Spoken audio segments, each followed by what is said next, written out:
There is a pattern in history that has destroyed three global superpowers in the last 5 centuries. It is a sequence so consistent that it resembles a mathematical formula more than a political trend.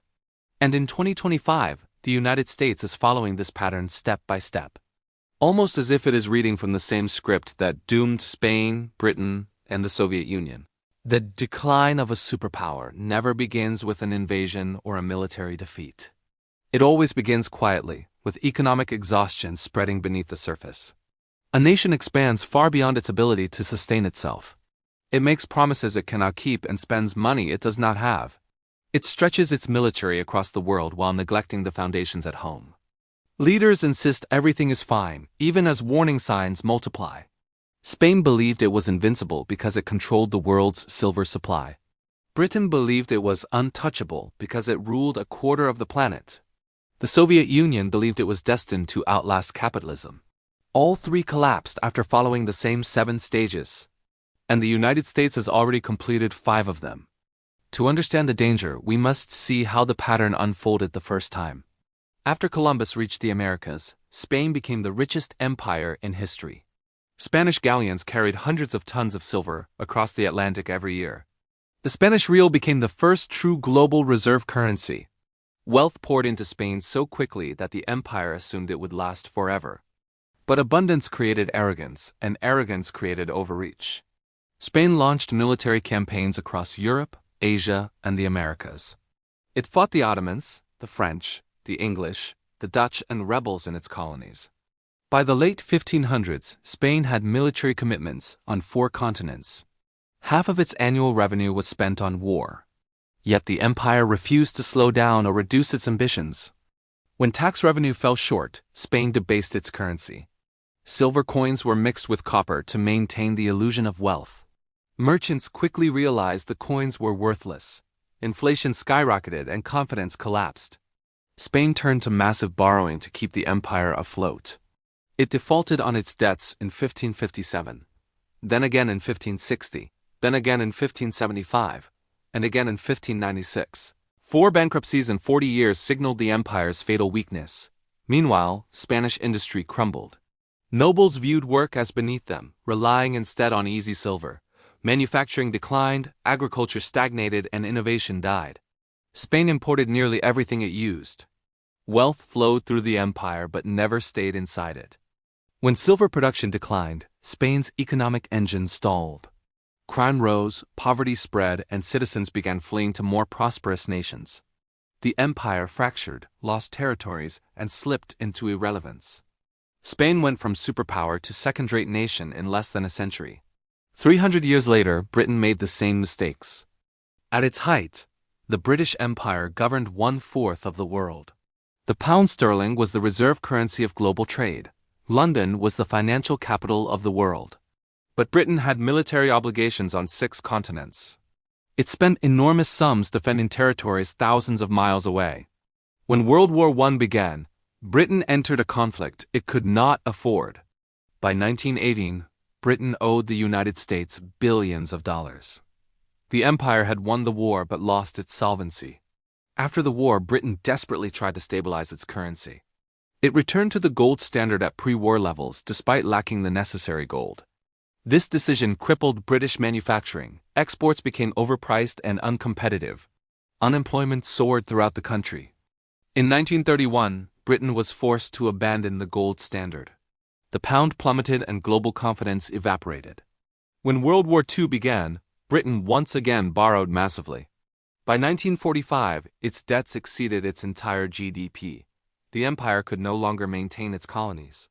India gained independence in 1947, triggering a wave of decolonization. Over the next 2 decades, Britain lost nearly all of its territories. The pound continued to weaken, falling decade after decade. Britain kept its prestige but lost its power. The empire that once ruled the world became a historical memory. The pattern repeated a 3rd time with the Soviet Union. After World War II, the USSR emerged as a global superpower. It built the world's largest army and stockpiled thousands of nuclear weapons. But the cost of sustaining a military empire drained the economy. The Soviets were forced to match US power everywhere on Earth, From Cuba to Vietnam, Angola to Afghanistan, they poured resources into foreign conflicts. Meanwhile, their planned economy stagnated. Innovation collapsed under central control. Factories produced inferior goods that nobody wanted. Agriculture failed so badly that the USSR had to import grain. The ruble was worthless outside Soviet borders. When oil prices fell in the 1980s, the Soviet economy imploded. Eastern European satellite states rebelled and broke away. The Berlin Wall fell, and the USSR lacked the economic strength to respond. In 1991, the Soviet Union dissolved without a shot fired. A nuclear superpower collapsed from internal weakness, not foreign attack. 3 empires collapsed. 3 followed the same pattern. And now the United States is following the identical sequence. The U.S. maintains over 750 military bases worldwide. American troops are stationed in 150 countries. The military budget exceeds $850 billion per year. The U.S. is obligated to defend Europe, East Asia, and the Middle East simultaneously. Yet the country struggles to recruit new soldiers and replace aging equipment. The strain resembles the early stages of Spanish and British overextension. Meanwhile, the dollar has been heavily debased. Since 1971, it has lost 98% of its purchasing power. The money supply has exploded by more than 400% since 2000. Trillions were printed between 2020 and 2021 alone. The mechanism is modern, but the result mirrors Spain's diluted coins. Inflation and asset bubbles are symptoms of the same disease. America has entered a debt spiral. The national debt has reached $36 trillion and continues rising. Interest payments are approaching $1 trillion annually. The U.S. now borrows money to pay interest on previous borrowing. This is the exact pattern that bankrupted Spain and weakened Britain. At the same time, U.S. manufacturing has deteriorated. Entire industries have been outsourced. The U.S. imports essential goods from geopolitical rivals. Pharmaceuticals, electronics, steel, and even military components are sourced overseas. America consumes but no longer produces enough to sustain itself. Social decline accelerates the crisis. Political polarization reaches levels unseen since the Civil War. Cities struggle with rising crime and homelessness.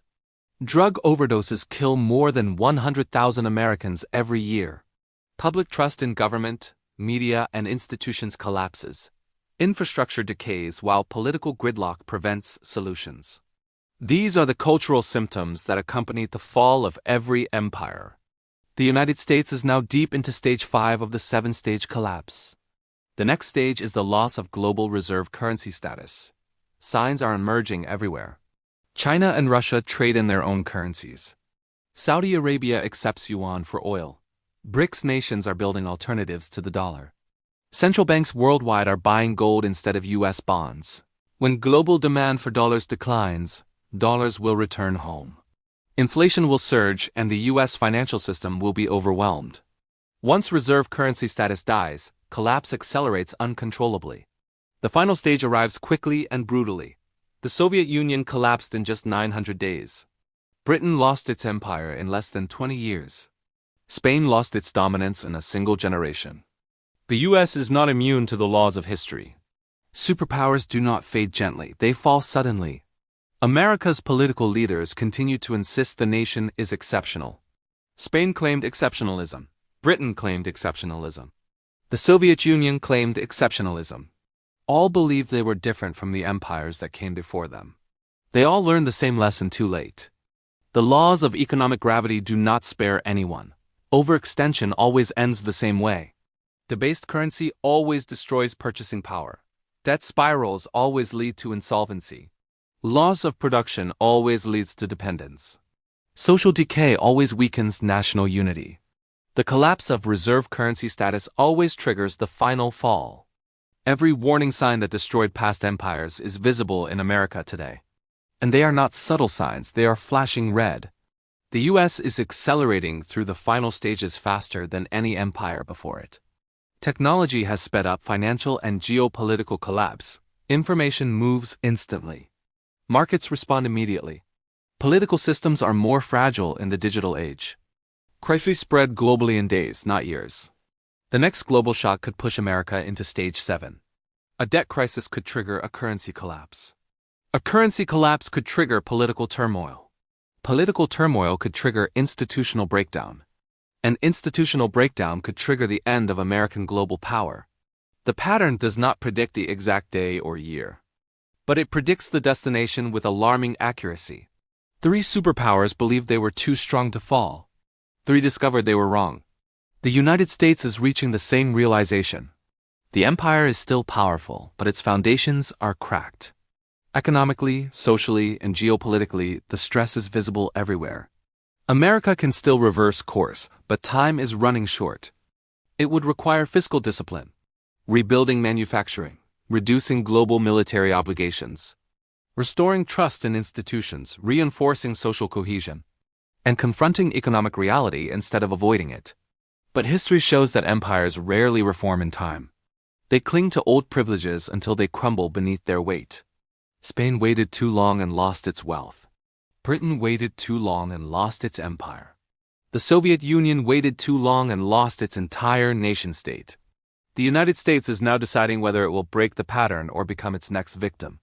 Every stage America has passed through matches the historical blueprint precisely. Overextension? Completed. Currency debasement? Completed. Debt spiral? Completed. Loss of productive capacity? Completed. Social decay? Deeply underway. Loss of reserve currency status? Starting. Final collapse? Not yet, but approaching. The numbers do not lie. The pattern does not lie. History does not lie. Empires die the same way for the same reasons. And America is not exempt from the forces that shaped every empire before it. The question is no longer whether the pattern is happening. The question is how fast it will unfold. It might take a decade. It might take 5 years. It might begin tomorrow with a single global shock. But the trajectory is unmistakable once the final stages begin. When the collapse happens, the world will understand the same truth learned repeatedly throughout history.